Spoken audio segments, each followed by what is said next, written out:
Hello everyone. Welcome to Unit 14. Today we are stepping into something really exciting, the simple future tense. This tense is super useful because we all like to talk about plans, decisions, predictions, hopes, promises, tomorrow, next week, next year, basically anything that hasn't happened yet.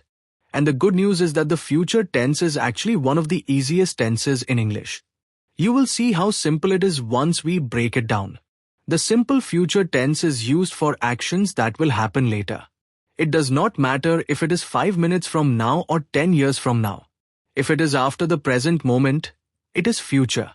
For example, I will call you later, she will travel next month, they will study tomorrow, or we will meet tonight.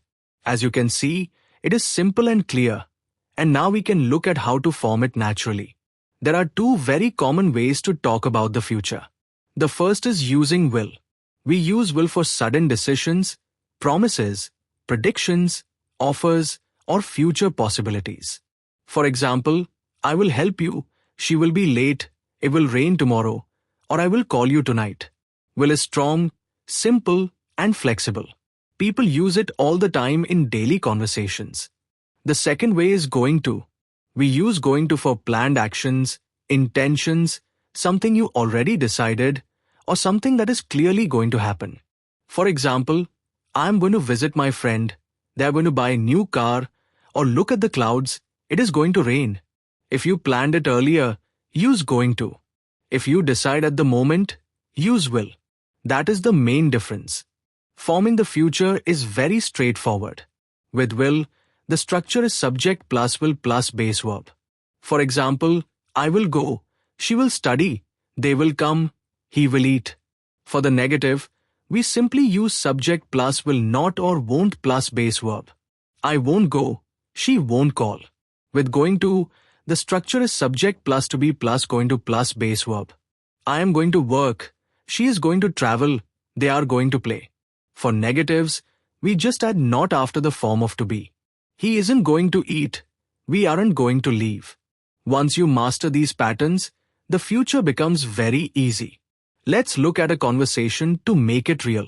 Hey Ramesh, what are you going to do this weekend? I am going to visit my grandparents. What about you? I think I will stay home. I am tired. Will you watch a movie? Yeah, I will probably watch something. Nice. I am going to buy some sweets for my grandparents. That is sweet. Hey, will you come back on Sunday? Yes, I will. I have work on Monday. Cool. I will call you on Sunday evening. Sure. And maybe we will go out for dinner. Good idea. We will plan it when you return. Did you notice how naturally they switched between will and going to? This is exactly how real conversations sound. Now it is your turn. I will give you situations and you decide if you should use will or going to. Your friend looks sad. You offer help. You plan to study English tonight.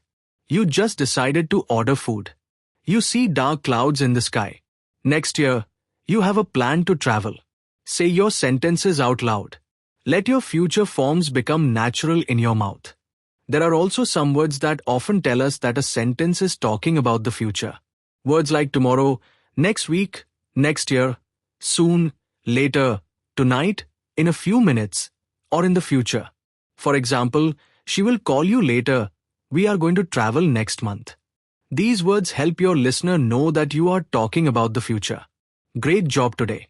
Future tense is one of the most enjoyable and easiest grammar topics. Remember, will is used for quick decisions, promises, and predictions. Going to is used for plans and intentions. Both talk about the future but with slightly different feelings. Practice describing your tomorrow, your weekend, or your future goals. The more you practice, the more confident and fluent you will become.